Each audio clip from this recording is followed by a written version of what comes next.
Yes, please. Okay, we're back on. Thank you. All right, so Yep. so I think what we want to do at this stage is Here I am. do a staff summary of what we've heard from the council yesterday and today. And then that will provide opportunities if you have some alibis that you can bring those up and we put those rounds down range. Is Anita in the restaurant? I know she wanted to listen to the museum part. Those are mine. I think she has to go home. Did she have to go home? I think so. Okay, She did plan to watch later. okay, So- okay, She'll okay, watch. good. Yeah. Okay, so Gene, Kelly, if you guys want to kick off what you heard and let's go through that list. Okay. So first discussion was about urban 3 takeaways. Look at implementing a minimum story requirement for new construction. Find the carrot. I think Councilmember Peter Shagan mentioned that. Look at parking requirements. Allow for ADUs. Pre-approved development plans might be a good option. Did I miss anything? Retail strategies. First takeaway was talk with Kimco to discuss future redevelopment of their site. See if they have any plans or if they're interested in redevelopment. Improve 91st streetscape. Bring cost estimates to improve 91st. Talk with businesses along 91st to see if they're interested in upgrading their facilities, reinvesting.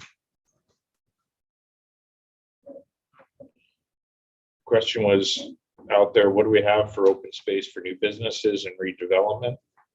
The concern was that we're not out of space on that. Start working with the existing businesses all around the community to see if there's interest in redevelopment. The question came up, does it make sense to identify a regional storm facility or a site for 91st Street? Look at tax increment financing as an option for some sites. Continue to work towards expanding the UGA. We just went through that discussion, but the hope is if we could extend all the way down to Highway 2, that would really give some growth to the city. It's to the south. And then we're going to reach out to the new development in Totem Lake to see who the developer was on that and see if they're interested in looking at some sites in Lake Stevens.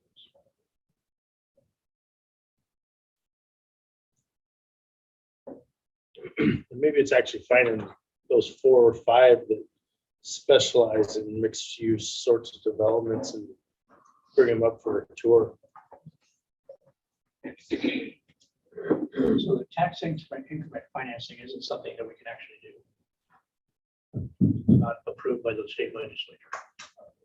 I don't think so. I think it passed. I'll have MRSC because it has a whole informational guide on how to do it.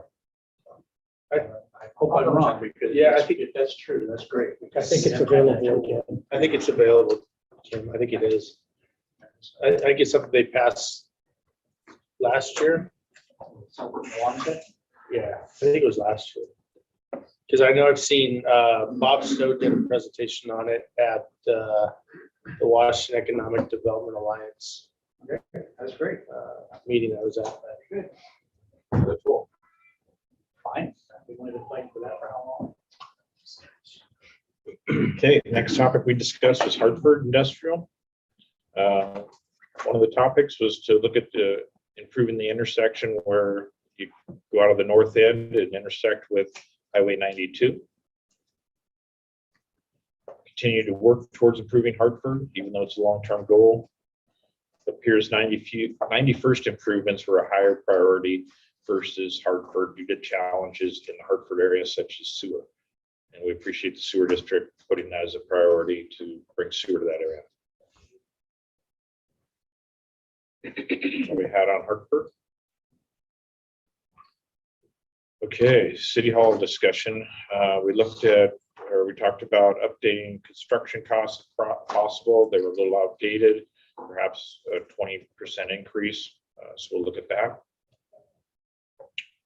If we go in a different direction than Chapel Hill, it needs to be communicated to the community in a clear manner of why we're doing that.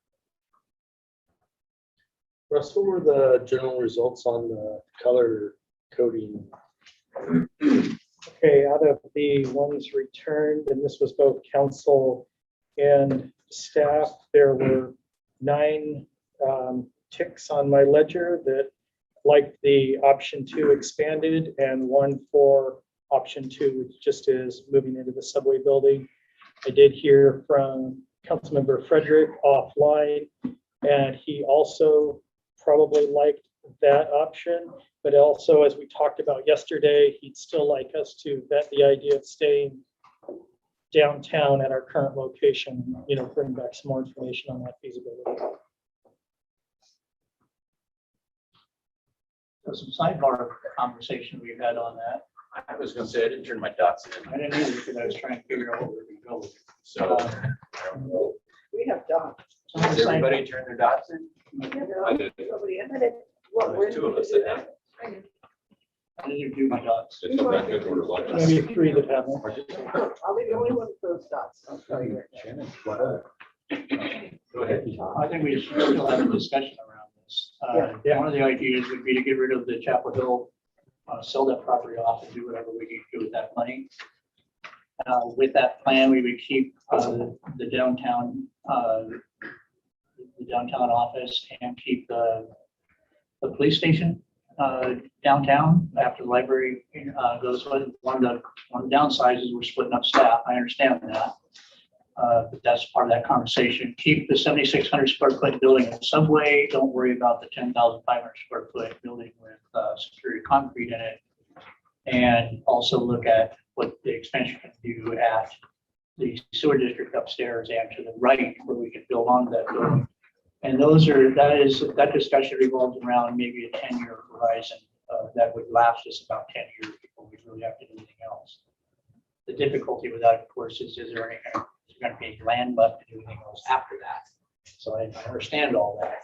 But where we're looking at spending a whole lot of money in different places like roads and things like that, it's a pretty big ask to be spending a whole lot of money on a civic center. It just doesn't seem reasonable at this time. I would add that after our Urban 3 presentation, the mission of this council or city is to create purple.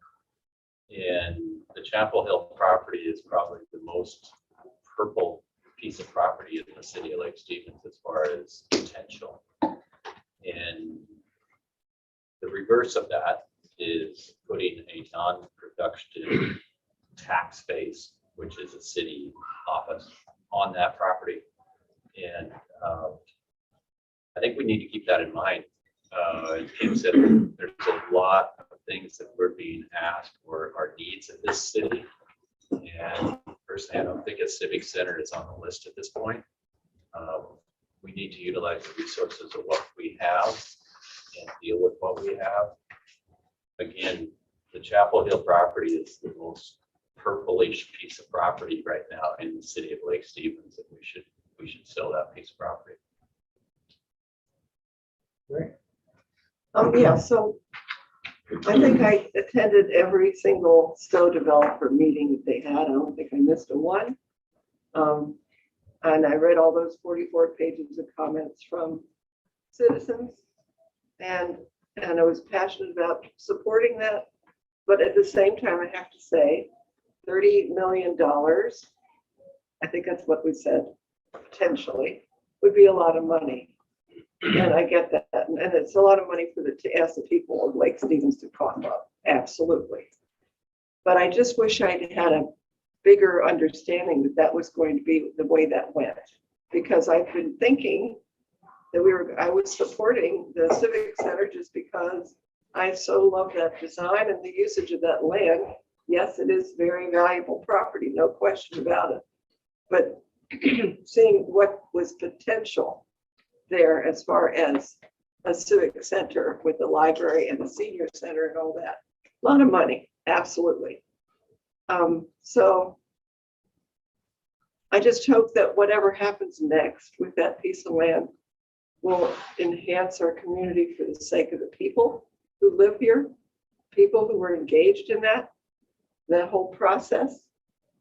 That's the only, I'm sorry, guys, it's the people like Stevens, that's all I care about.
If it costs you too much money, we need to shift our priorities. a little bit. No different than what you do with the police department, right? Yeah, exactly. The same thing we do in the police department. So those citizens that are engaged, I think will remain engaged, but at the same time, we are changing our mind because we are looking at some priorities that the city is absolutely necessary to do. And we're trying to figure out how to fund that first.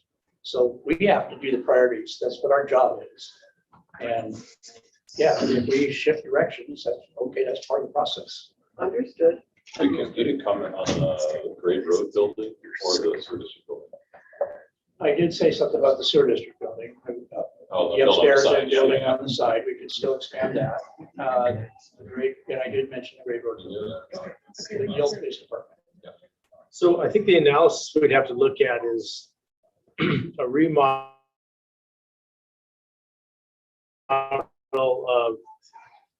of the Superior Concrete building versus a remodel of the sewer district building, and what those differences of costs would be in space So the available. question really becomes at this point, is the owner of that building willing to sell? I mean, have they even been approached? I mean, Yeah, I think they are. you think they are? Yeah,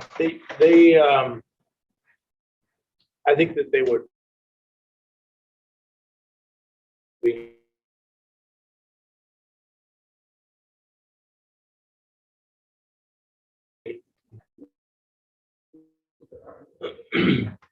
Sell and, Yeah. I guess it all comes down to dollars. Right. The sewer district building, at the recording on, at some point in time, we're gonna own. So that's a given. The recording is on. I think the Superior Concrete building is total speculation. So, and what was the remodel cost for the police department? On the police department. Aaron, what was the police department's total after we got to 9, 8, 8 something? I don't, let me look. I don't want to give me a minute. I think it was 9.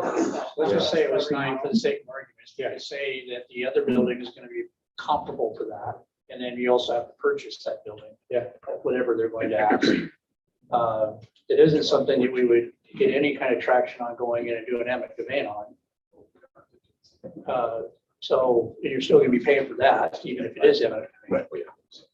So I just, and with the subway building, 5 years from now, we could move into that because of the leases, right? And still have $6-7 million in renovations there. So I don't know, I don't know. I just don't think it's the right thing to do. I do like the idea of using property that we have and having that be our plan for now until our financial situation changes. The police station was $9,076,000. How much of that was remodel? So the property acquisition was 4.5 million. Construction was 3.2 million. The rest is in design, demolition, some restoration work at the old police station. So, I think it's fair to say that we need to put a cost comparison together. Using the PD isn't really apples to apples. We built a new building there. There was a ton of excavation. The needs of a police department are a lot different than a city hall. So I think it's fair to say, let's put a cost estimate together and we can bring a package back so we really know what we're talking about. We also know that the cost of building is gonna be much more than it was before. Because property prices are out the roof. And the construction costs. Certainly. Construction costs. And- I mean that. And we can reach out to the owner But it and, just, and see if there's interest and bring that back to council. So we really have a package so you guys can make some decisions. I agree with that. And we need to have that information to make a good decision. I'm just looking at a pathway. What do we do for a pathway? If you want to take time to do that and bring it back again, that's great. It's more information for us to make a decision on. All about having enough information to make a decision on. But I just look at the Chapel Hill and it wouldn't be a $30 million, it'd be about half of that, because that include 30 million included the library, right? Correct. So let's say 15, 16, 17 million for a civic center. Yeah, I don't know. Yep. This doesn't make sense, especially in light of the fact that, yeah, that's a big spike there for the productivity of our city, and probably using that for betterment of the city instead of a civic center. Russ, what's the Chapel Hill property presently zoned as? It is, Municipal use or something? Is it with business? yeah, it had been zoned business district, and I can't recall if we zoned it to public or not, but if the city were going to sell it, yeah, it would go to a business district to be comparable to the property to the west. Trader Joe's. And our height limitation for as 55. Dickinson would like to see apartments above business, things of that sort. What is, we have a limit? It's on 55 feet, so it would be easily a 4/1 or something like that. What would take us to raise that in certain zones? Council action that would go through planning commission. I would think that we, selfishly speaking, would want to zone that to the utmost and probably give some leeway to encourage some density on that site and let the market have at it. I think that makes really good sense. If you look at that Bus piece, line and it's got adult Yep. services right there. if you look at that piece that they showed us on the slide when Urban 3 was on yesterday, that building on that corner would look really good. And one thing I will say for the council, if you do make a decision to sell that property, you can also put it into your purchase and sale agreement, that you're going to put a development agreement on it to get the product you want out of that site. So the only other question I had about that part is, we bought that property, is it encumbered in any way for us to have to use the sale of that property, that money that comes from that sale in a particular use? Since it was purchased and it's being paid for, it should be fine. Yeah. If you intended to use it as a police station, which we originally purchased it for, police station civic center, we're paying that off of it from week 1, which is more accessible than the 2. So it's capital, basically. So basically, we take the funds from that, roll it back into the general fund, and then do what we need to.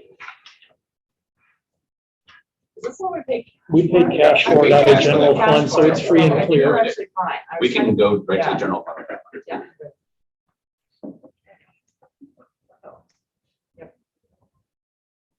Okay, so staff will work out some scenarios there and some cost ideas, and we'll bring it up on a workshop in the near future. I will say that the bid for just the remodel of the police station was 1.4 million. But that's for a police station. It's not going to be anywhere near administrative office. You've That got- was a very purpose-driven Yeah. reno. for Hard the police armored, department. That's fair. Yeah.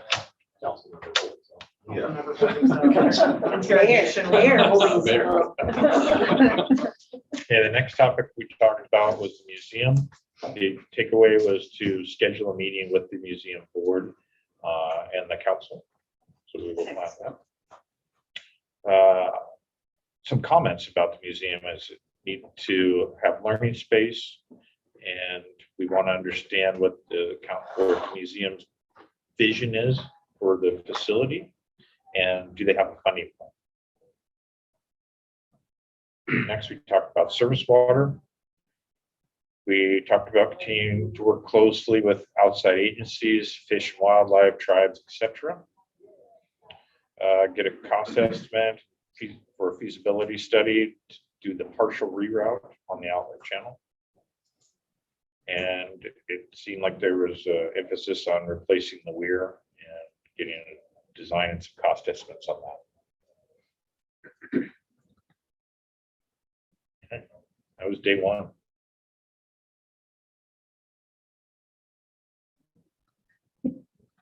Day two, we started with the street scan report. Discussed maybe needing an updated scan in next year to have some data to compare to last year's survey that we just reviewed. We want to publish the project list on our website with good project description so everybody understands what we have out there. We talked about issuing bonds to get the improvement projects started and then use voter sales tax, if that's approved by the voters, to repay said bonds. There's discussion about implementing a stormwater tax in 2023.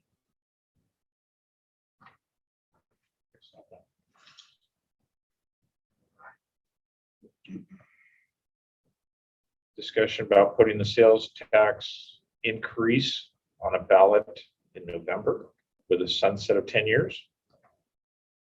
Along with that, the complete 10-year project list.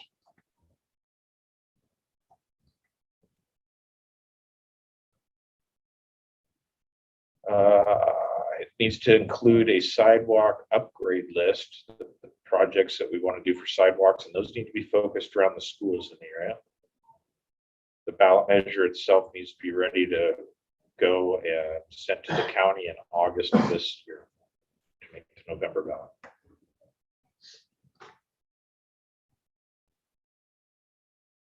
We talked about fireworks. I'll go quick.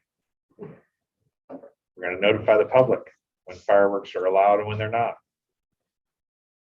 The police department and public works will get a message put together, and that will be out on our reader boards in advance, so people know what's coming and what they can and can't do. And we're going to continue to post city properties that fireworks are not allowed.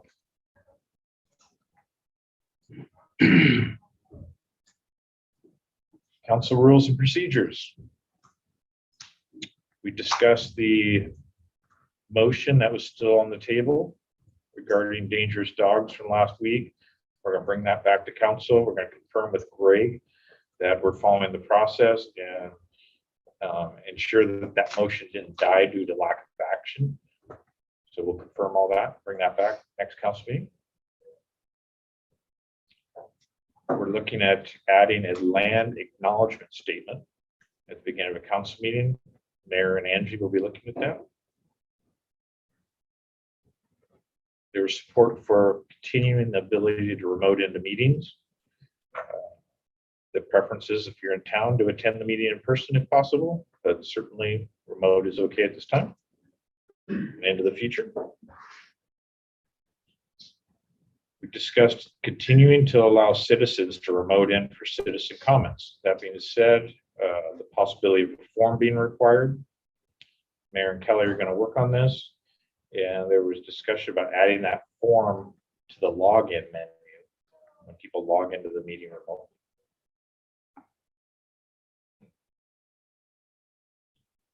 It was suggested that there might be the technology out there to have citizens, as they're remoting in, vote or agree with other citizen comments that are out there. And we could get that tally at the end of the meeting or as it happens. Troy's going to look at that.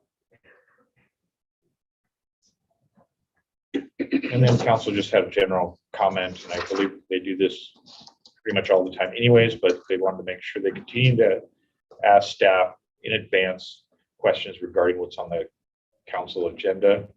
And again, you guys are already doing a great job, but I sure appreciate that you acknowledge that that's important. And finally, UGA. We're gonna bring that back to the council. We're gonna look at either island or in a local method of annexation for the remaining areas. We're gonna ensure that the public understands where the taxes go. And Councilmember Tagent mentioned this, that some of those folks that are still in the Snohomish County area don't understand where the taxes go and the importance that if they do come into the city, they're gonna have their taxes go right to their roads and road maintenance. And that was my notes. Jim, any additional? That's everything I have. Thanks. Went over a lot of material. What else we have? Anything else? Any parting shots before we get out of here? Good luck. All right, well, then with that, let's make sure that we thank restaurant staff on their way out. They did a great job for us. Also, please thank Kelly and Caitlin and all those others involved with setting up yesterday and today. They did a wonderful job. And, I will not belabor the point, but let's get out of here and Labor, still have a be labor. evening.